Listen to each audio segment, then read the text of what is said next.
श्री विष्णु पुराण चतुर्थ अंश छठा अध्याय सोमवंश का वर्णन।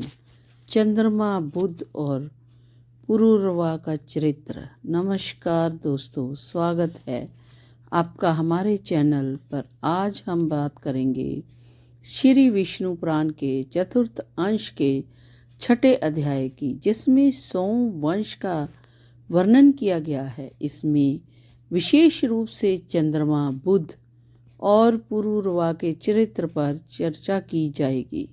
सोमवंश एक ऐसा वंश है जिसे भारतीय पुराणों में अत्यधिक सम्मान प्राप्त है।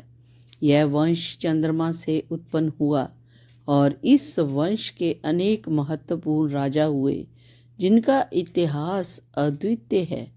तो आइए इस अद्भुत कथा की शुरुआत करते हैं और जानते हैं कि चंद्रमा, बुध और पुरूरवा के जीवन गाथा क्या है।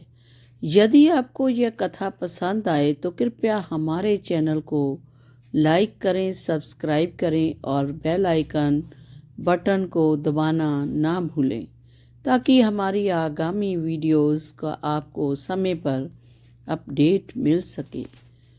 तो वर्णन की शुरुआत में कथा के अनुसार सोमवंश वंश का उद्भव सम्राट मरीच और उनकी पत्नी अदिति के वंशज थे। चंद्रमा का जन्म एक विशेष कारण से हुआ था।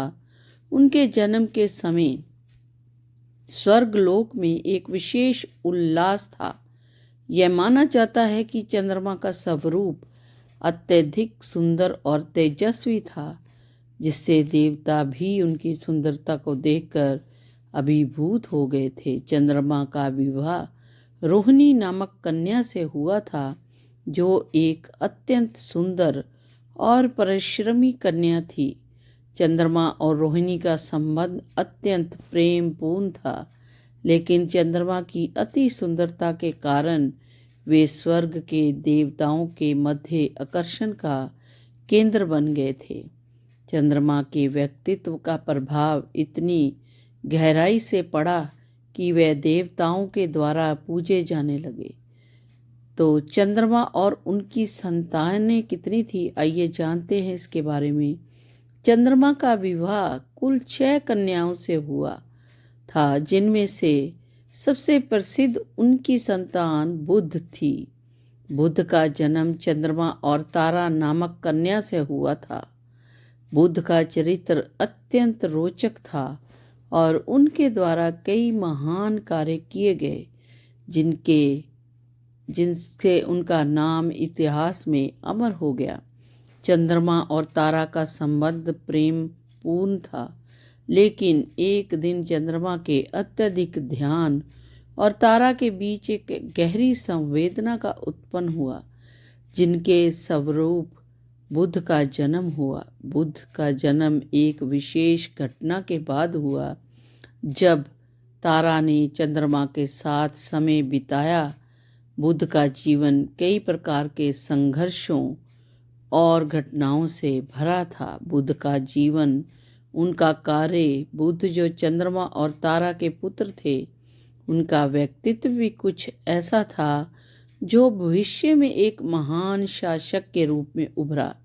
बुध ने अपने जीवन में कई युद्धों में भाग लिया, लेकिन उनका सबसे बड़ा योगदान उनके ज्ञान और विज्ञान के क्षेत्र में था। बुध ने खगोल शास्त्र, गणित और अन्य विज्ञानों में अद्वितीय योगदान दिया। उन्होंने शास्त्रों में गहरे ज्ञान का विकास किया और उनका कार्य आज भी लोगों के बीच चर्चा का विषय है। बुध का नाम केवल उनकी शिक्षा और ज्ञान के लिए ही नहीं, बल्कि उनके साहसिक कार्यों के लिए भी प्रसिद्ध हुआ। उनका व्यक्तित्व एक संतुलित जीवन जीने का आदर्श प्रस्तुत करता है। अब हम चर्चा करेंगे पुरूरवा के बारे में, जो सोमवंश के एक प्रमुख राजा थे। पुरूरवा का जीवन प्रेम और त्रासदी का अद्भुत गाथा है। उनका संबंध उर्वशी से हुआ था, जो एक अप्सरा थी। उर्वशी और पुरुरवा का प्रेम कहानी में एक अनोखी जगह रखता है। पुरुरवा ने उर्वशी से बहुत प्रेम किया, लेकिन उनका जीवन गाथा एक त्रासदी में बदल गई। कथा के अनुसार उर्वशी और पुरुरवा का मिलन हुआ, लेकिन एक दिन उर्वशी को पुरुरवा से अलग होना पड़ा। यह उनकी प्रेम कथा का सबसे दुखद और मार्मिक हिस्सा था।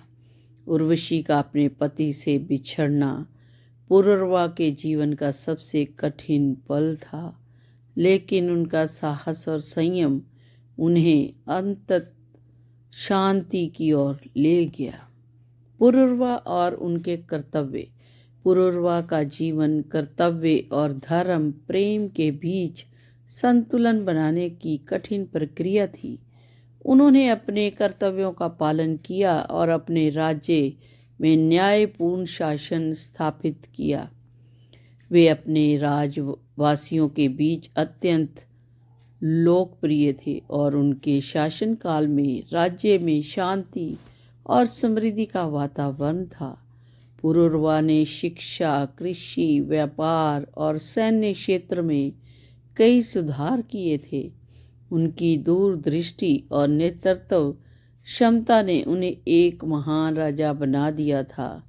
उनके कार्यों से प्रेरित होकर कई अन्य राजाओं ने भी अपने राज्य में सुधार किए और जन कल्याण के लिए काम किया। तो दोस्तों, यह था सोमवंश का वर्णन और चंद्रमा, बुध और पुरुरवा का चरित्र।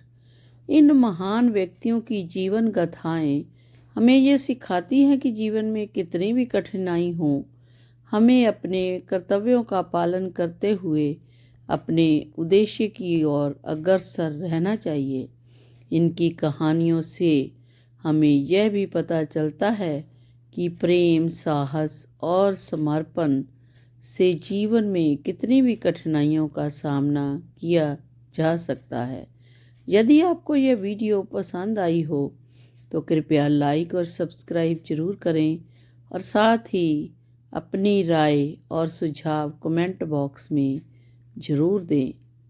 हम अगले वीडियो में फिर मिलेंगे, तब तक के लिए धन्यवाद। जय श्री राम, जय श्री विष्णु। ओम श्री विष्णु नमः। ओम श्री विष्णुआय नमः।